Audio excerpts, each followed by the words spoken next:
اہدنا الصراط المستقیم، جو راستہ خدا نے بنایا ہے اسی راستے میں سکون ہے، اسی راستے میں خدا نے پیس رکھا، اسی راستے میں خدا نے امن رکھا ہے۔ بسم اللہ الرحمن الرحیم۔ مولا فرماتے ہیں اللہ اس بندے کی زندگی میں سکون لاتا ہے۔ کون سا بندہ؟ جو تین چیزوں کو جان لے۔ فرمائے مال ہو نہ ہو، بیمار ہو شفایاب ہو، صاحب اولاد ہو نہ ہو، فقیر ہو امیر ہو، اس پہ فرق نہیں پڑتا۔ اگر تین چیزوں کو جان لے یہ بادشاہوں کی زندگی گزارتا ہے، سکون والی زندگی گزارتا ہے۔ مولا کون سی تین چیز؟ کہ تین چیزوں کا علم اگر اسے آ جائے، یعنی آج 60-70 سال کے بوڑھے بھی ہو گئے لیکن ان کو نہیں پتا یہ تین چیزیں کیا ہیں۔ ہاں سنی ہوئی ہیں لیکن کبھی بھی ان چیزوں میں فوکس نہیں کیا۔ مولا کون سی چیزیں؟ فرمایا تین چیزیں، علم من این فی این الی این۔ اگر تین چیزوں کا علم رکھ لے کہ کہاں سے آیا ہے، کہاں پہ رہ رہا ہے اور کہاں پہ جانا ہے، تین چیزوں کا اسے پتہ چل جائے۔ اچھا بھائی ہم کہاں سے آئے؟ کسی کو نہیں پتا، ایک نام سنا ہوا ہے عالم ذر سے آئے ہیں۔ یہ علم تو رکھو تم کس عالم سے آئے ہو، کس کائنات سے آئے ہو۔ تبھی خدا کہتا ہے انا للہ و انا الیہ راجعون۔ یہ نہیں کہا تم میرے طرف آؤ گے، کہ تم میری طرف پلٹائے جاؤ گے۔ اس کا مطلب ہم سب پہلے وہاں تھے پھر پلٹ کے وہاں جائیں گے۔ اب جہاں سے آئے ہیں وہاں کی محبت تو ہونی چاہیے نا، اور کوئی ایسی جگہ ہے کہ جہاں کی لذتیں اتنی ہیں۔ ہر مرنے والا جو اپنے رشتہ داروں کے خواب میں آیا ہے، معصوم فرماتے ہیں ہر مرنے والا مرنے پہ خوش ہوتا ہے، کوئی ناراض نہیں ہوتا۔ کہ مولا گنہگار کہاں، کہ نیک کہاں، دونوں خوش ہوتے ہیں۔ کہ مولا کیوں؟ فرمایا نیک اس لیے خوش ہوتا ہے کیونکہ وہاں کی نعمتوں کو دیکھتا ہے، اہل بیت سے ملاقات ہوتی ہے۔ گنہگار اس لیے خوش ہوتا ہے اچھا ہوا جلدی مر گیا، زیادہ میں نے گناہ نہیں کیے، کیونکہ وہاں کے عذاب کو دیکھتا ہے۔ لیکن معصوم فرمایا ایک مرتبہ تو اس عالم کی جھلک دیکھ لے۔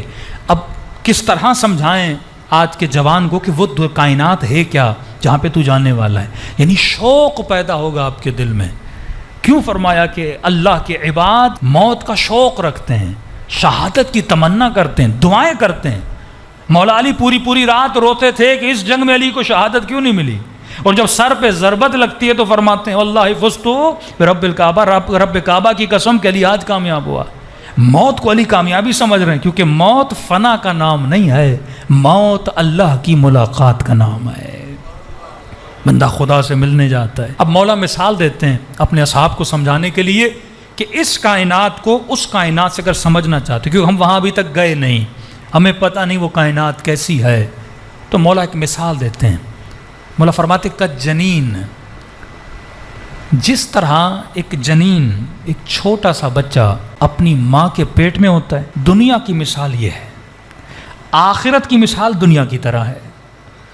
اب ان دو چیزوں پہ آپ فوکس کریں، 100 کتابوں سے بھی زیادہ آپ کے پاس علم آ جائے گا، یعنی 100 کتابیں بھی آپ پڑھ لیں آپ کو عالم برزخ سمجھ میں نہیں آئے گا، لیکن مولا کی اس مثال پہ اگر آپ غور کریں آپ کو عالم برزخ سمجھ میں آ جائے گا۔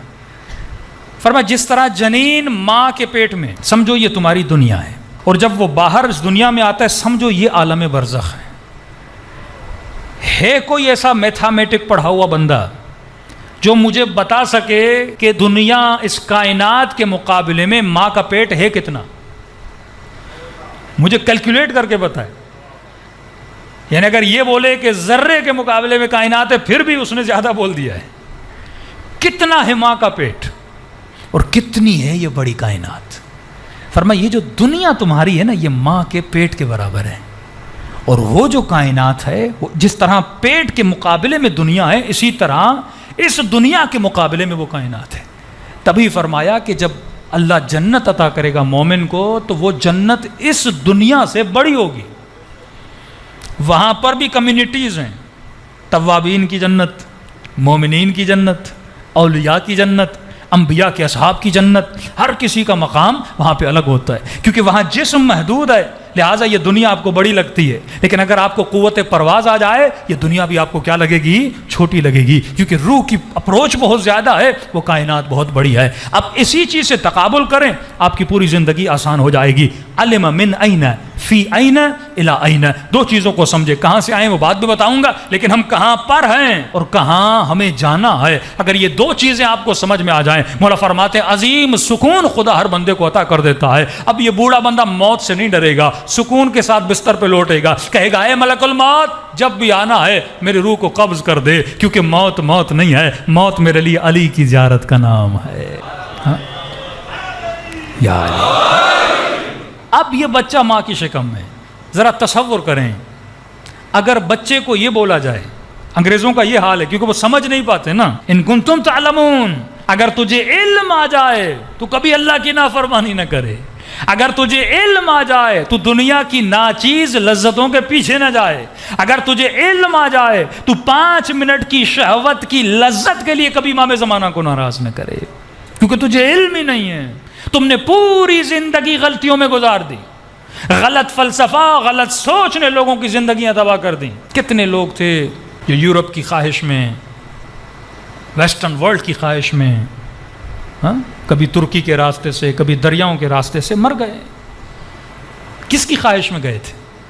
مطلب آپ کی غلط سوچ آپ کی زندگی کو کیا کرتی ہے؟ تباہ و برباد کرتی ہے۔ یہ آخری مجلسوں میں آپ کو احوالات بتاؤں گا جو جوان بڑے خواہش مند ہیں کہ ہم یورپ جائیں، ادھر جائیں ادھر جائیں۔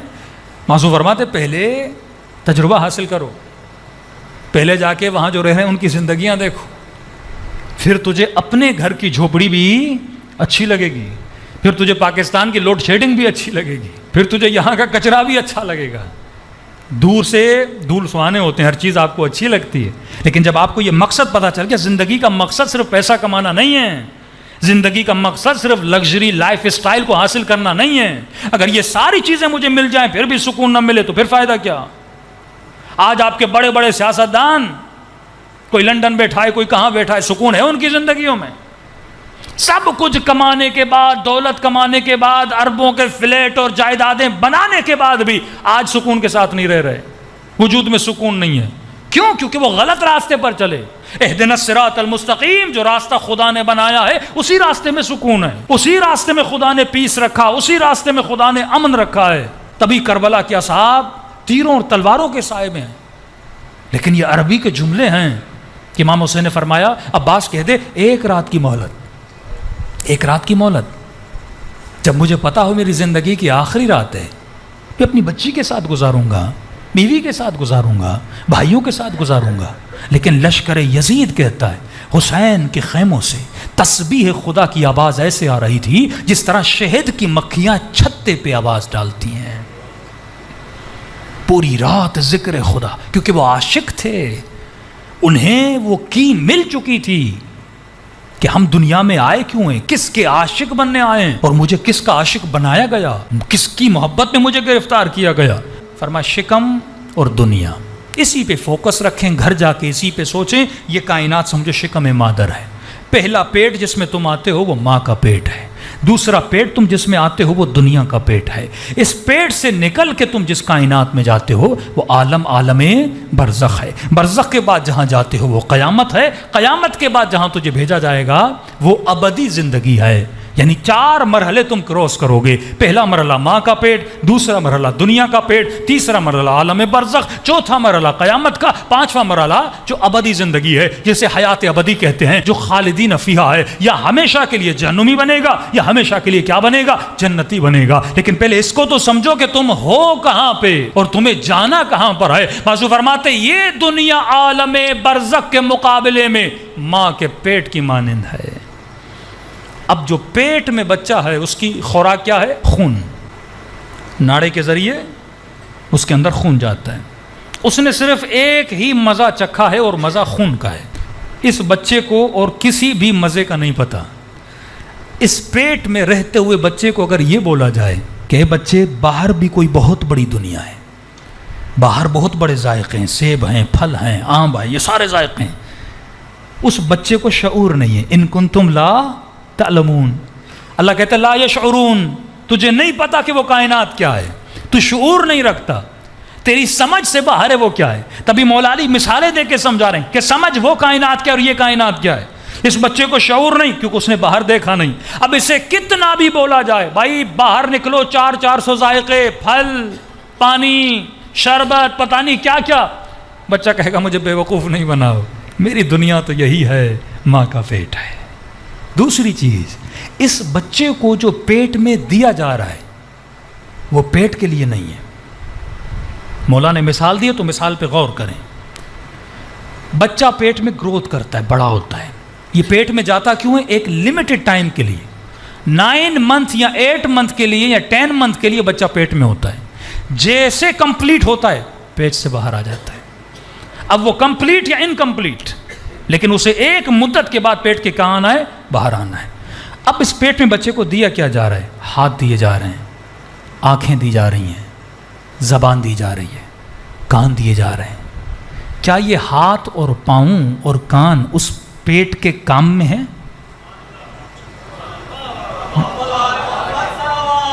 اللہ